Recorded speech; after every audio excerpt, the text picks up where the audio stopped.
This weekend on Next Level Sports, it's the Simulation Football League quarterfinals. 8 teams remain in a battle for the league's 18th championship. Saturday, championship favorite Vancouver hosts surging Tulsa before Sioux Falls visits Lone Star. Sunday, divisional rivals clash when London travels to Baltimore. Then, Louisiana's efficient offense meets the unpredictable Charleston defense. This is the Fans League, where fans are the stars of the show. Coverage starts both days at 2:30 p.m. Eastern, only on Next Level Sports. Say gets past 1, then 2, then 3, four! He's going to work the outside! No way! In the passing yard category. Deep drop, deep throw from Johnson. Wide open, Buchanan Simon has been shot out of the cannon.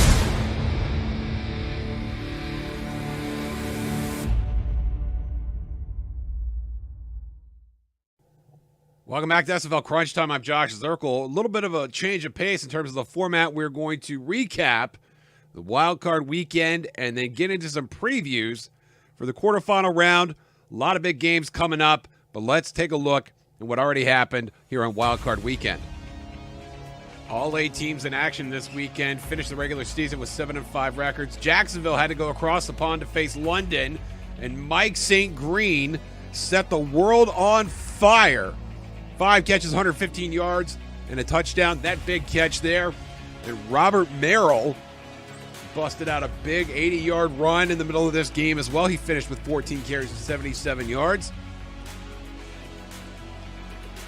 London looking very stout.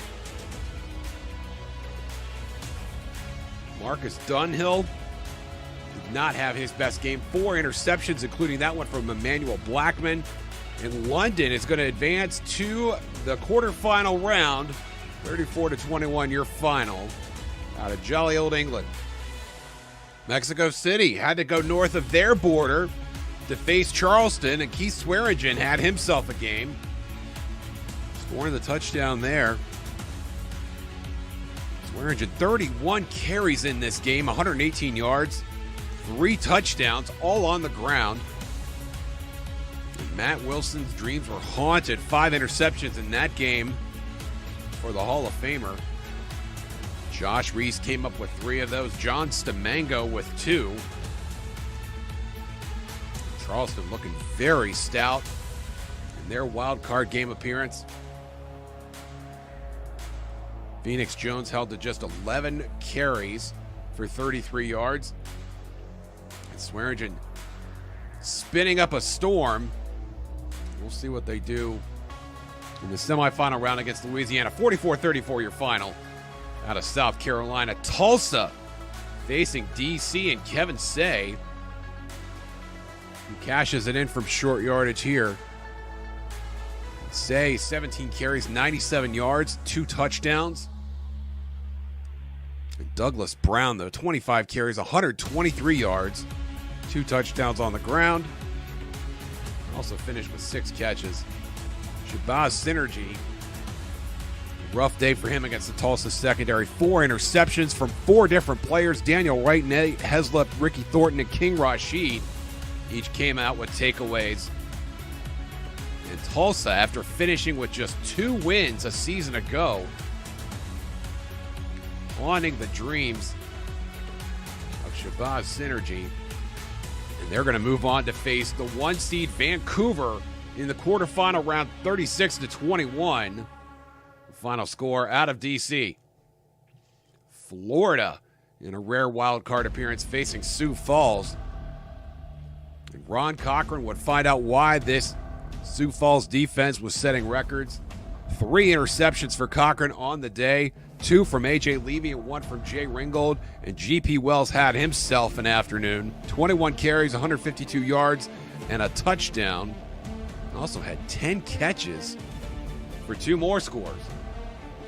Sioux Falls will face Tex-Mex Division champs Lone Star in the quarterfinal round. 31-17 your final out of South Dakota. We asked SFL insider Ross Napoli which result was the most surprising at a wild card weekend. I would say that they were all great games, but the one that really stood out to me was the Charleston Mexico City game. To see Charleston for the second time in 3 weeks put up 44 points against a quality opponent, especially when they needed it. And it was they only did it twice this year, too. It was in week 13 of the regular season, and then again here in the first round of the playoffs, desperately when they needed to make sure that they put them away. I think that was the most shocking thing, because I thought that that game could go either way. But to see one of those two teams put up 44 on the other, I think is the most surprising thing of the weekend. We'll have more with Ross Napoli a little later, but now let's take a look at the bracket. It is set. No more reseeding after the wild card round, which means 9th-ranked Tulsa is heading north of the border to face Vancouver. The Legion, 8-1, in games decided by one score or less. They have not lost at home this season. Meanwhile, Tulsa undefeated through the month of April and have scored at least 36 points in 3 of their last 4 games. And the Saturday late game, Sioux Falls visiting Lone Star. The Sparrows had a record-setting 46 takeaways in the regular season and had 3 of those last week against Florida in their wild-card game. Lone Star, meanwhile, 5-1 in their last 6 outings. And Ace Fennick, an outstanding season for him, averaging over 300 yards passing per game in the regular season. Charleston, in the late game on Sunday, is visiting the Swamp to face Louisiana. Charleston's the only team to beat Vancouver this season, and they've won 4 out of their last 5 games, in large part to the red-hot arm of Kentez Johnson. Louisiana, meanwhile, playing stingy defense, the only team in the regular season to allow fewer than 20 points a game on average. They will be ready to go against Kentez Johnson. The early game on Sunday, London heads stateside to face Baltimore. London, the only team to beat Baltimore in the last 2 seasons. And their offense, fascinating, if to say the least. First in passing yards, dead last in rushing yards. Baltimore, meanwhile, one of only 2 teams to be undefeated at home. They have not lost this season at Sports Gamers Online Stadium, and they have not lost at home since March 13th of 2021. Can they keep it going this weekend?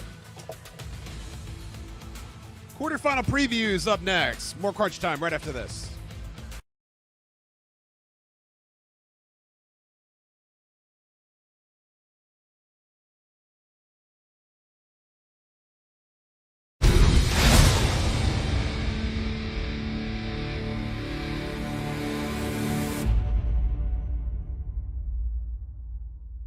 Kent has definitely stepped right in and has had a phenomenal 2 months here. Looking at his numbers, more interceptions than touchdowns, which is par for the course here in the SFL. But to have thrown over 2,000 yards in 7 games back is remarkable, and is really a testament to Charleston making the right move at the right time. It's probably one of the reasons why they're where they are. Ended up pulling out a division title there at the end of the season. It's really remarkable what the guy's done, and he was really the shot in the arm, I guess, that team needed on the offense, because it's kind of looking like, as the season wore on, that they were possibly able to open up the playbook a little bit more and achieve a little bit more in the passing game than they were previously before, they had the quarterback change. So Kentez is definitely a big reason why they are where they are right now. As far as being able to do it moving forward, I'm a little biased there, but one, I'm hoping not, right? And 2, this is really going to be the test for him, because let's face it, Louisiana is the best defense in the league this year, and this is going to be the biggest test for Kentez Johnson in that offense. So if they go ahead and are able to move the ball the way that they did and get lucky enough to walk away this weekend with a victory, I think that really says a lot for that team and where they're going. So it's going to be an exciting matchup, I think, for Charleston, and that offense is definitely one to watch out for. Robert Cherry joining us. Robert, a tremendous rookie season for you. You're tied for 5th in sacks in the league with 8.5. Your team's in the playoffs. I would say that this has been, maybe overstating it a little bit, but this has been a dream rookie season for you, has it not? Oh, definitely. I've been super excited about my performance and everything the coaches have put forward for me. What exactly, and the coaching difference between the minor leagues and the major leagues, I don't think is that difference, because we have the major league coaches in the minors, and they're helping you through progression. Your major league coaches help you through progression. What is it that they did that was so helpful to you and really made you so proficient? I don't think there's another rookie up on the sack leaderboard. What was your secret sauce in that sense? I think my secret sauce would have to be Jacob is the GM for the Charleston Predators. He was also the GM or the offensive coach for Madison Lynx, and I pretty much followed him to Charleston, and he's been consistent for me and helping me. You were talking about Jacob. Is that Jacob Clear? Yep, Jacob Clear. Okay. And who, in terms of guys in the locker room, would you say have been a role model for you or somebody that you've admired? Maybe not necessarily been a specific model for you, but somebody that you've played with this season, you've admired or really think has done a great job either on the field or off the field. I'd have to say every single defensive player on the team and even on offense, they've all been super helpful and positive, and a bunch of guys jump in the locker room.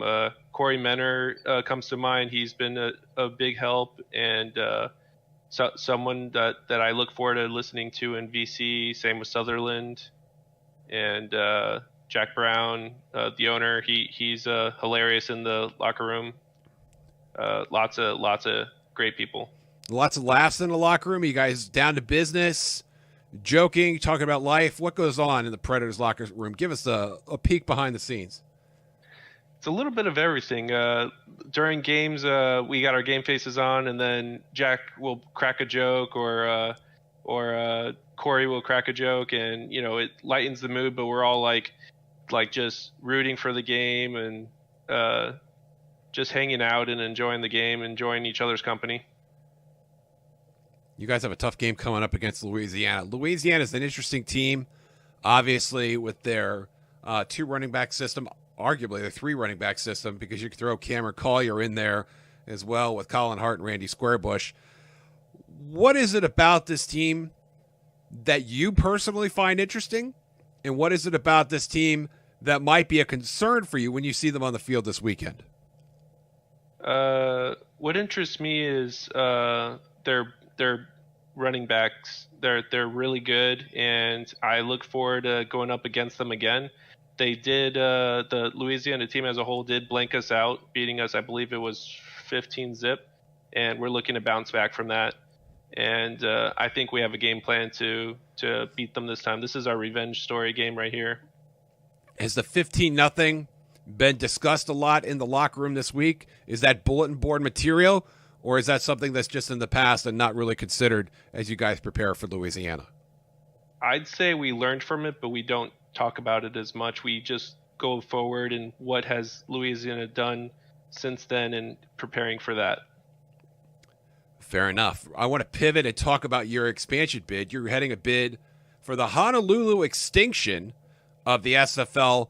I love the concept. I saw your logo on the SFL server. Can you tell us a little bit more about the Honolulu expansion bid? So I wanted to pick an exotic location, and Hawaii came to mind, Honolulu, the capital.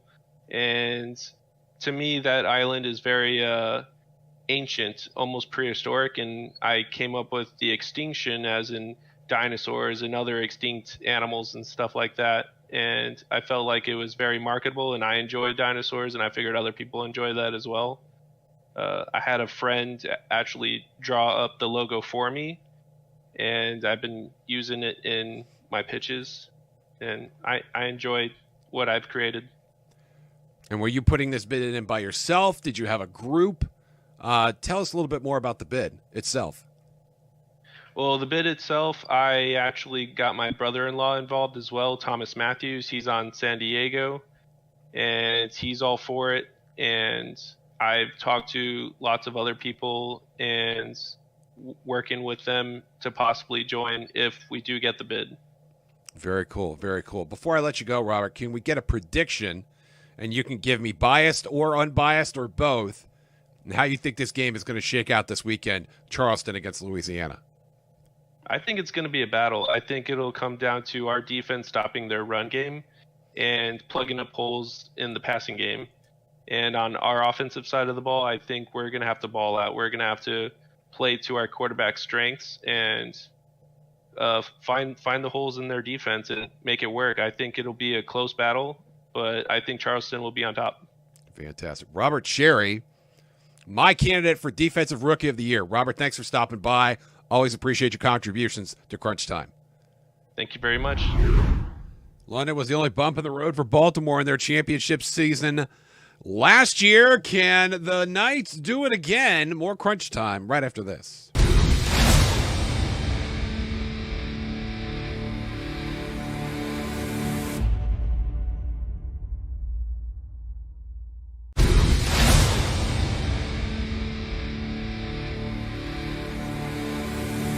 Chad Rowland, head coach of the London Knights. Back-to-back playoff appearances. Your first playoff win just recently. You got to be feeling good about where your team is right now, Chad. Yeah, we're feeling pretty good. I mean, obviously, starting from where we were back in season 16 and now, 6-6 last season with the playoff appearance. And then this season having the most wins in single season history for us and our first ever playoff victory. Just icing on the cake.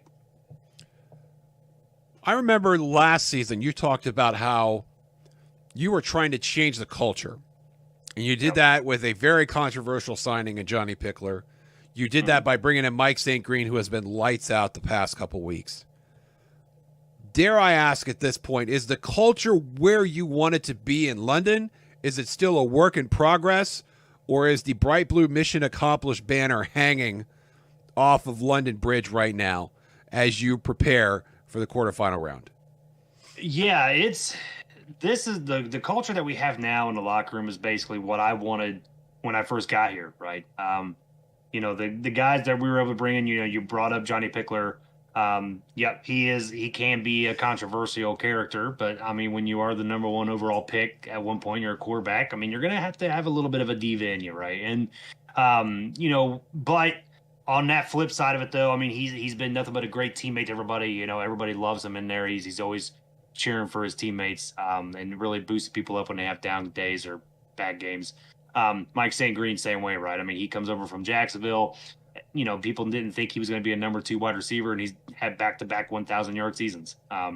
He's been lights out. He should be an all-star again this year. And, those two guys, along with all the other people we've brought in and all the other people that have done a great job, and the culture is why we are where we are right now. I wonder if there's a guy, Mike St. Green, obviously very visible throughout the league with his studio contributions. Pickler as well finds a way to get his own notoriety. Is there a player in London right now who may not be getting SFL love in the proper dosage, an unsung hero, a player that may not be drawing the headlines that other players around the league for whatever reason are receiving? Who is your unsung hero right now in London for this season? That's a good question. I mean, I actually have a couple of nominees for that. I mean, one would be JT Delaney, our kicker, right? I mean, a guy that took a 25-point cap hit to come to London, hasn't missed a field goal all season, kicked a game winner not too long ago. He's really been an unsung hero for us this season. And then really also a guy that's just now starting to get notoriety, but Emmanuel Blackman. Cam even said it during his show, talking about how he, could be an all-star candidate or whatever. And he is. I mean, ever since we moved him over to cornerback, 2, the build has been there, and he's been lights out all season long, and nobody has really given him any recognition until just recently. Before I let you go, Chad, let me get a prediction. Before we get into that even, give me your thoughts on Baltimore. They did not get the 1 seed this year as we were expecting probably earlier in the season. They're coming in as a 2 seed. Still a tremendous, tremendous football team. What impresses you the most about Baltimore? Man, I'll tell you, the coaching really on that side, right? I mean, both offense and defense, I mean, they do different things very well. It's not like you could just game plan for, some teams you can game plan for like, okay, we stop this person and this is going to happen, right? Kind of like what I was saying last week. I thought if you stop Jared Willis, you're going to stop Jacksonville. You stop Jet Zero, you're going to stop Queen City, stuff like that, right? With Baltimore, they have so many weapons that you try to stop one, somebody else is just going to do better, right? Kind of like us, London. I mean, we have so many weapons on our side. It's hard to stop Vin Callia and Mike St. Green. If not, you're gonna have Fox Highwind and Tiberius Bovine go off. So they're just fully balanced, right? And for what they can be, I expect this to be one hell of a matchup against my former team. I think it's going to be a great matchup as well. Before I let you go, let me get a prediction for you. Biased or unbiased or both, what do you think we're going to see on the scoreboard at the end of this game, London and Baltimore? Unbiased. I think it's, like I said, I think it's going to be a shootout. It always is, it seems like, between us and Baltimore. I have to go with my boys. I have to go with my team. Right? I think we're going to be able to squeak this one out, get our second playoff victory, and be in the top 4. Fantastic. Chad Rowland, thanks so much. Thank you. Yeah, most of you know this guy, Ethan Muslin, Crunch Time contributor, co-host. Will be suiting up this weekend. His player, John Michael Studdeth, playing tight end for Baltimore against London. Ethan, we'll get to the game in a little bit, but tell me a little bit more about your player and the journey that you've had over the course of what has been for you an interesting rookie season.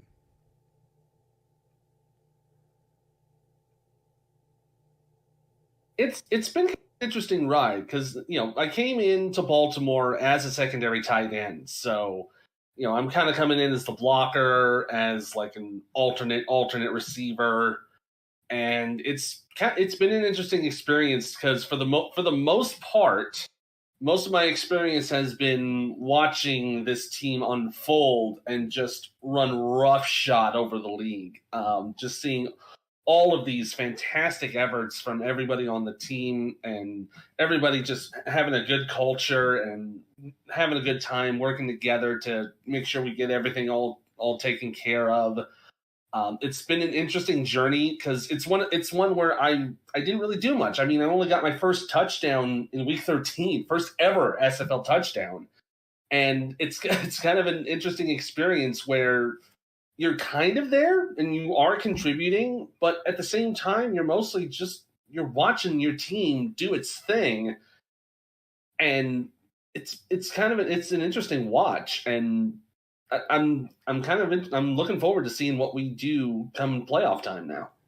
Ethan, as you know, here on Crunch Time, we try to give recognition equally to all teams around the league, to all players around the league.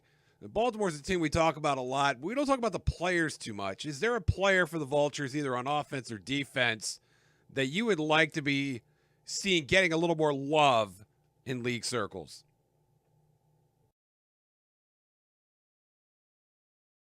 For a good offensive player in Baltimore, you got to look at Mac Chima. He's just done an absolute phenomenal job. He's got 75 catches, over 1,100 yards receiving, which is one of the top levels in the SFL. He's easily top 5, top 10 receivers for this season. Just been doing a fantastic job. Just getting all sorts of catches. And, for defense, it's a tough one to think about because being on the tight end side, when you're wanting to make sure you make your contributions on the offense, you don't get much time to check out the things you want to do for defense like you really should. But I would probably have to say I would say the biggest contributor for us on defense has to be Troy Loshaw. Troy had 93 tackles for the season.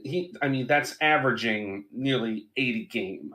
It's a phenomenal effort, and he did a great job on defense. Alvin Mack did a great job on defense. Both of them, getting 90 tackles on the year is just a great job to keep those offenses in check. And I think those are the three guys I would say definitely need to get that love and support out there.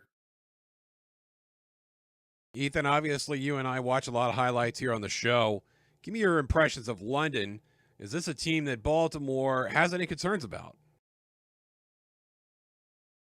What I about London is they are able to throw up a pretty good offense similar to what we do here in Baltimore. They've averaged 31 points a game in the last season. We're averaging about 34. So just off the offensive side of the ball, we're just about neck and neck. I have noticed that they definitely go towards the passing game a lot more. So that might be where we might have to concentrate our defensive attack. Defense, though, that's going to be, I think that's probably where we might have a bit of an advantage, because where we're giving up 22, they're giving up 30. So this is one of those things where it's like, it feels like it's a game that Baltimore should win. But on the other hand, it's also a situation where I feel like, this is one where London could easily, trap us and get it and knock us out. So, I'm not taking London lightly. I'm not taking them unseriously. I know they made the playoffs for a reason. There was a reason they're a contender. But it should be a lot of fun because I got the opportunity to call London-Baltimore last season during the regular season. That was the one blemish Baltimore had that entire season. They did it before. They could do it again. Yeah, before we let you go, give us a prediction on the game. Biased, unbiased, or both. Well, I think we know where it's going bias-wise. No question about that. But if I'm going to be straight unbiased about that, if I'm doing my math correctly, let's see. I'm actually going to do it right now off the top of my head. So we got 34 and 30. That's 64, so that'll be 32. So I'm thinking Baltimore will get 31, 32 points. London, 31 and a 22. That's going to be a 53. Let's call it 54. Half of that's 28. I think that seems like a reasonable score. I think it's going to be Baltimore 31-28. Coming up next, we preview Tulsa heading to Vancouver. Is it desperation time for the Desperados? You're watching SFL Crunch Time.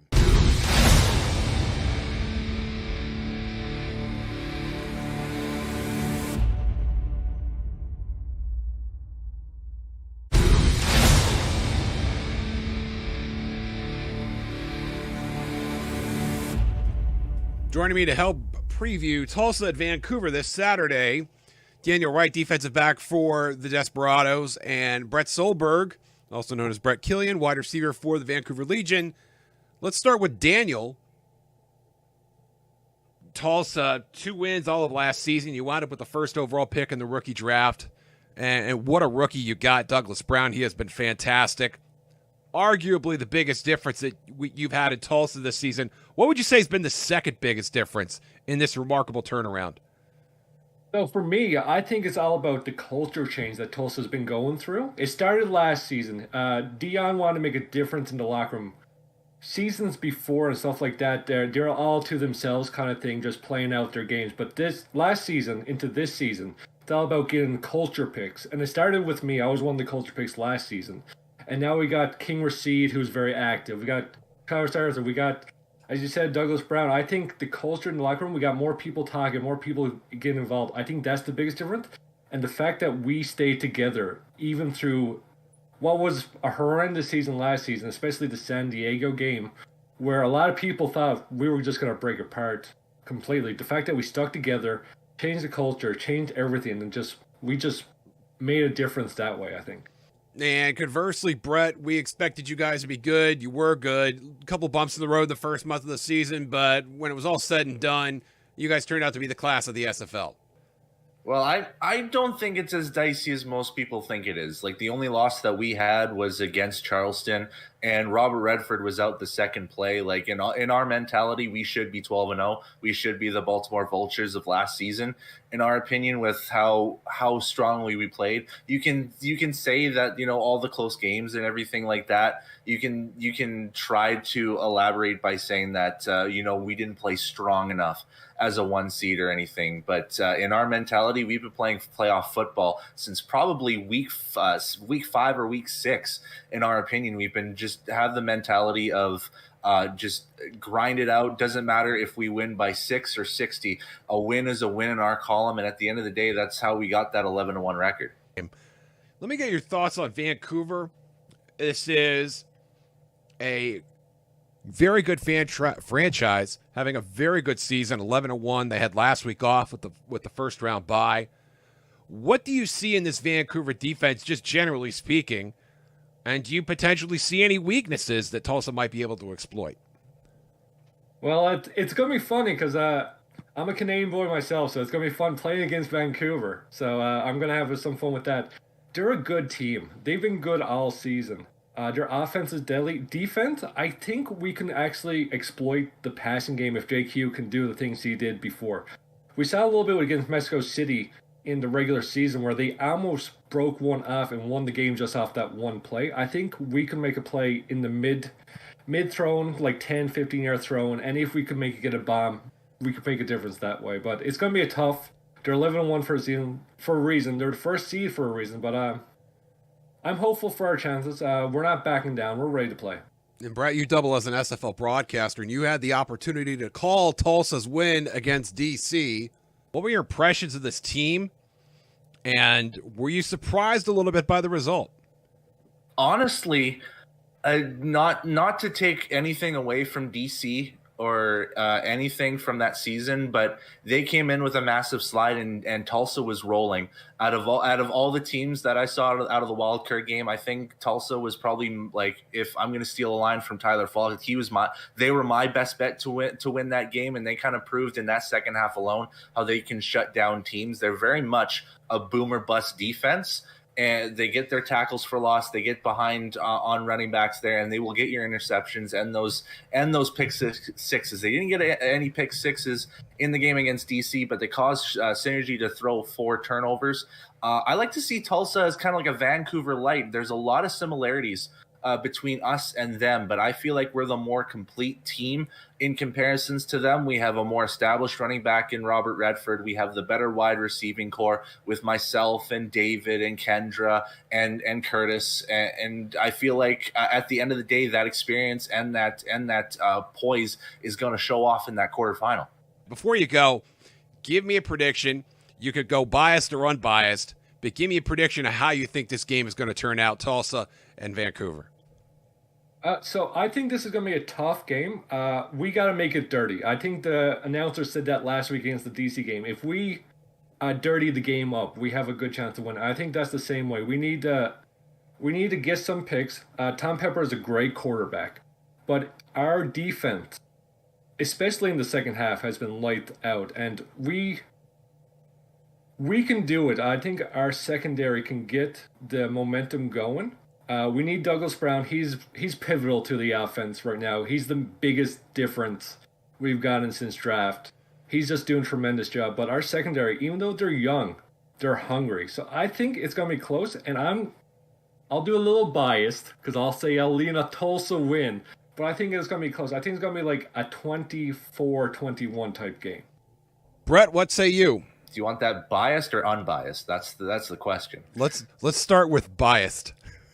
Well, how many points did we score against Houston a few seasons ago? We'll go 81-6 for us. That'll be my biased prediction. Unbiased prediction, it's going to be close. I'm going to say I think it's going to be high scoring. I think Douglas Brown might burn us a few times, but Robert Redford's going to get a couple of his own. So I'm going to say 44-40 for Vancouver. Daniel Wright, Brett Killian, Brett Solberg. Thank you both very much. Good luck to your teams this weekend. Great to have you on. Previewing Sioux Falls Lone Star coming up next. More crunch time in a minute.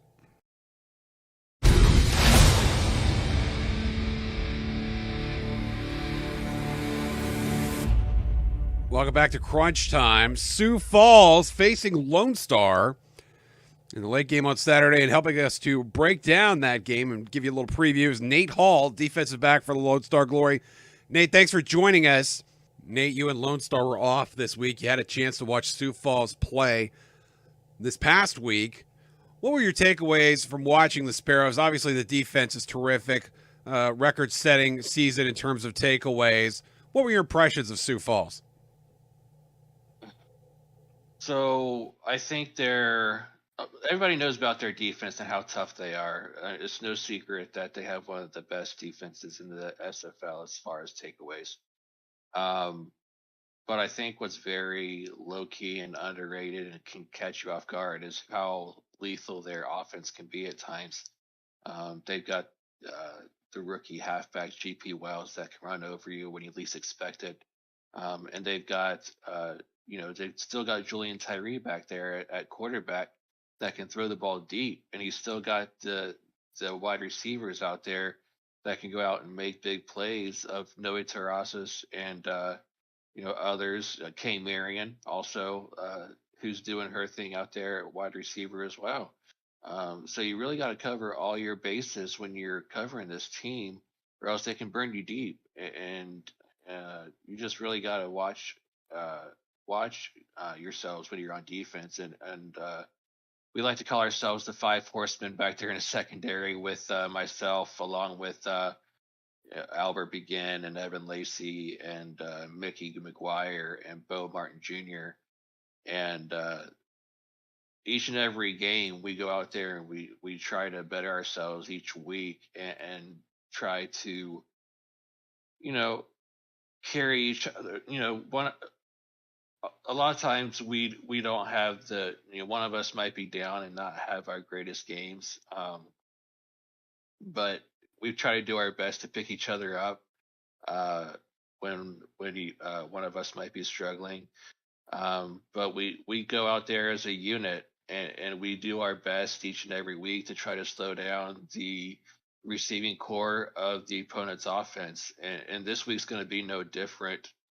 So if Sioux Falls' game plan this weekend is to go out there and try to air it out against our secondary, the Five Horsemen, we'll be ready. And I know our coaching staff of Lone Star is going to have us prepared to go out there and try to slow down this Sioux Falls passing game. And if they try to make an adjustment on offense and try to go to GP Wells, our front seven is second to none as well. Our D linemen and linebackers can hold their own as far as stopping the running game as well. So I think we'll have it pretty much bottled up on defense on Saturday. Nate, before you go, let's get a pick from you. Biased, unbiased, or both. How do you think this game's going to shake out this weekend? All right, so biased. James Truel, our kicker, has been underrated as well. He's had his struggles off and on this season, but he's come through on clutch situations. I think he'll win it for us this weekend on last minute field goal. Final score biased. We'll win this game. We'll just say biased. I'm not even going to go unbiased, but biased. Biased. We'll pull out the win, and it'll be I'll say 38-35 final score. Lone Star will pull out the victory and move on to the semifinal round. And look, I'm not going to hold it back either. We've talked a little bit off scene, behind the scenes, and I'm going to call out our shot here. Kind of, call our shot for the next round. I really hope that Vancouver can pull off their end of the bargain, because we fell off on a loss earlier in the season, in the regular season. In a close game, mind you, Vancouver beat us in week 10. And we've been itching at the chance in Lone Star to have a rematch with Vancouver. And should Vancouver beat Tulsa in the quarterfinals, we'll have that chance at a rematch with them in the semifinals. So Vancouver, please, for the love of everything good, just pull off that game against Tulsa so we can have that good rematch that we've been itching to have for the last 4 weeks plus. And we'll see you in a week and a half. So there you have it. Nate, just want to make sure I understand. It sounds like you're guaranteeing victory this weekend. Is that what you're doing? I'm not guaranteeing anything, but I trust our coaching staff, and I've trusted them all year long. And that's just how much trust I have in them. I'm not looking over Sioux Falls at all. They're a really good squad. They've been a good squad all season long. Their 7-5 record proves it. But you know, we've won the South Division, and we're ready to play. But you know, we're just ready to play each and every week, and we go out and play each week, and we just like to have fun. Coming up after the break, Game Balls with Cam and Mike. Shut up. I'm going to work. More crunch time right after this.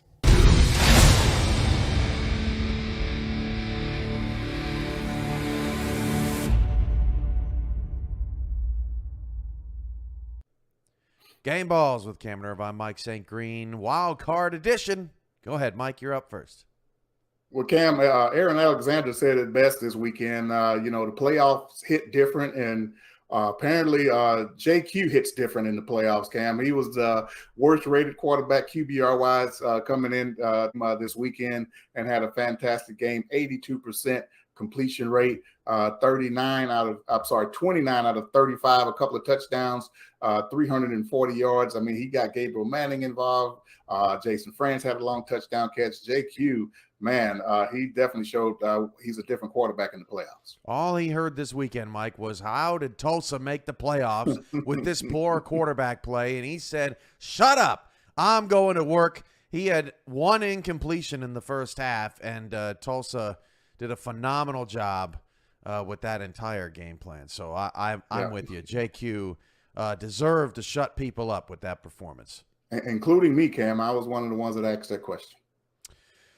All right, I'm going to go, man, it's really tough not to give it to him. I got to go Josh Reese. I don't often see stat lines like this, Mike St. Green, but the Charleston free safety, 17 total tackles. 17. He had 13 solos. The rest of his team had 25. And he had 13 of them all by himself. Then you add on 2 pass deflections and 3 interceptions. Josh Reese simply just took this game over. And what I liked most about what Charleston did in that game with Mexico City, Mike, is they gave up 34 points, but they caused chaos. They were throwing 9 guys in the box, 10 guys in the box. They were forcing turnovers. They were confusing the Mexico City offense, and they essentially made the Aztecs a boomer bust team. And the offense did enough to go get the win. Yeah, no doubt about it, Cam. They threw caution to the wind and said, hey, if you're good enough to beat us over the top, go ahead and try it. And as you mentioned, they beat them a couple of times over the top, but they also forced 5 turnovers, 5 interceptions from Matt Wilson. And as you mentioned, Reese had 3 of those. And, man, then to stack the box and then to say, hey, we're going to answer the call and we're going to force you guys to pass on us. And then Reese gets 17 tackles on top of that. Great and well-deserved game ball for Josh Reese. All right, Mike, who's next? I'm staying in Charleston because the defense did it on their side. And as I mentioned this weekend, this guy, he just oozed confidence and poise. And he was fantastic offensively. He's been fantastic the past couple of weeks, and he repeated that again this week. 25 out of 34 for 354 yards. And Kentez Johnson was great. He's a huge glad he got one. Yeah, he's a huge reason why they won this game with the offense being able to produce the points they did, even though the defense, as you mentioned, gave up 34 points, but no turnovers and a couple of touchdown passes. Kentez Johnson, he showed what his leadership was worth, and he was a great pickup midseason. He definitely gets my second game ball. We were watching the game, Mike, and watching him audible and perform out there, and we were just saying, I don't know what it is, but he just looks like a leader out there and in command of the offense. Is this something special? Of course, Charleston this week, they got to go up against the top 4 team, Louisiana. Louisiana's a good defense, and the last time they played Charleston scored nothing. So, we'll see what happens this weekend, but there's something special going on in Charleston. No doubt about it, Cam. But Kentez, if he was in that game, he was, barely getting back. I think this is a different Charleston team this week coming around. All right, my last game ball, Mike, I got to go with Robert Merrill, who changed the game in the London-Jacksonville contest. London gets the end zone, gets the pick in the red zone. I believe it was a 3-point game at that point. Mm-hmm. And then they just give it to Robert Merrill. Conceivably, I'm thinking, Mike, to just run out the clock, to go to the half. And Robert Merrill rips one 80 yards and almost scored, ended up getting the score a couple of plays later. And that was at least a 14-point swing. And London won the game by 13, Mike. So just the total stat line, 128 total yards of offense and 2 touchdowns. But just that one play alone, that one 14-point swing literally was the ball game. And just like JQ, just because you haven't had a great regular season doesn't mean that it can't be your time and your moment in the playoffs. And that's what Robert Merrill was this week. And no doubt about it, Cam. I think everyone had, pretty much reserved to their minds that, it was halftime. We're going to take it in. I think I was halfway up the tunnel on that play, and they had to turn around and see what was going on. But yeah, a great run by Robert Merrill there. As you said, seemingly the clock was going to be run out, in the first half, and he just took advantage of the situation, ran over a couple of guys, nice stiff arm on J.R. Lawless on that play, and set up London in great position and went in and increased the lead before half when, it seeming like Jacksonville was on the way to score and then get the ball coming out at halftime. So huge play, huge run, and Robert Merrill's been on fire the past few weeks, and a well-deserved game ball for Robert. That's our game balls for Wild Card Weekend.